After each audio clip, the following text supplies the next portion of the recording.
Hello everybody, welcome to another Arctic ice update. This time it's for May 2023. My last update was for April 2023 and I'm going to be referencing that a few times. So let's dive in. So today we're looking right at HICOM and I'll briefly show you the chart for thickness here. So at the very top it goes up to 5 meters thick, 3 meters, and down at 1 at the bottom.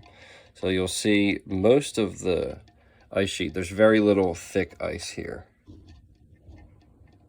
Very little thick ice remaining above 4 or 3 meters. A lot of it's at 2 meters, and as we approach summer, it's already starting to go under 2 meters in a lot of this place.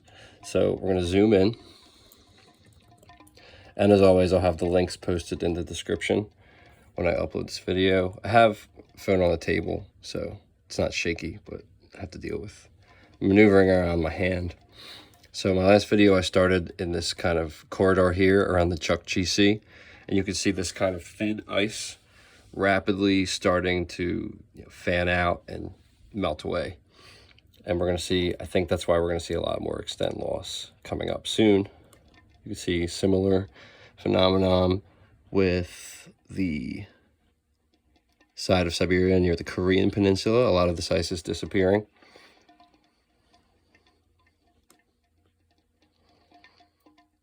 And then scrolling, I'm just checking the other sides. I think there's kind of a fanning out process happening where you can kind of see here the ice it's starting to thin, but it's still flowing and spreading out to a point where extent hasn't dropped super extreme. We're seeing a lot of ice. Now there's been a lot of record heat in northern Canadian Arctic areas. So I think we're seeing that reflected in a lot of this ice loss here and over here. I noted in my April video that the thickest ice, it's important to hold on to that through summer and pay attention to the pockets that kind of form where ice melts from heat waves. And these pockets here is what I was talking about. And you'll notice, do you see how this thick ice kind of breaks apart and separates? That, I think, is really bad news for this coming melt season, because this ice not being together is going to make all of this stuff kind of melt faster. I've been following these kind of two tendrils here of thick ice, and you can see around them, the ice is melting pretty quick. I think that's kind of like some ice sandwiched together by the wind and the currents of the ocean. So we can also see, if I scroll a little bit over here,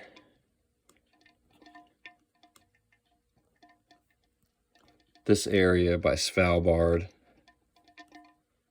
lost it. Right here, the Barents Sea is losing ice rapidly. And the Kara Sea is starting to lose ice as well.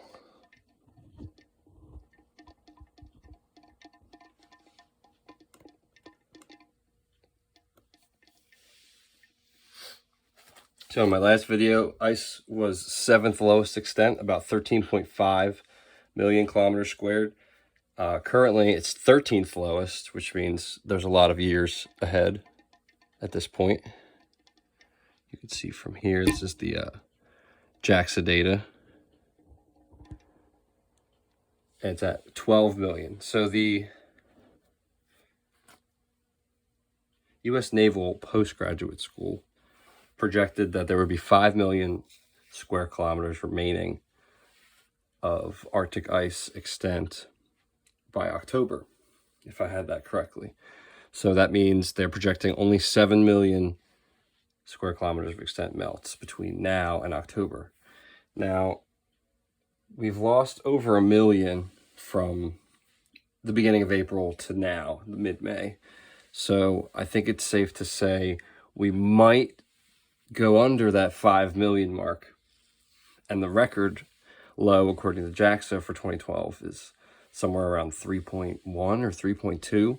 So I think we could even go below that.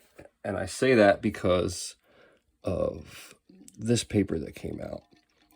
Now, this was just a BBC thing that reported a study. Climate change, wildfire smoke linked to Arctic melting. So some points from that.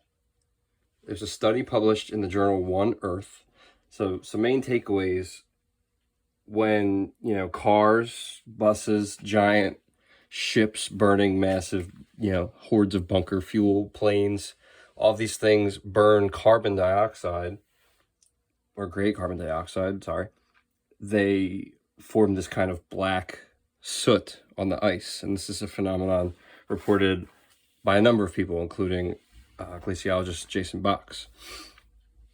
And now they're finding that this black soot, it prevents albedo and reflectivity. It heats the ice faster because the sunlight is absorbed instead of reflected. But there's also these brown aerosols caused by wildfire smoke. So they were originally only thought to enhance the black soot by about 3% to 5%, but now it looks like it has up to 30% of the warming effect of black carbon.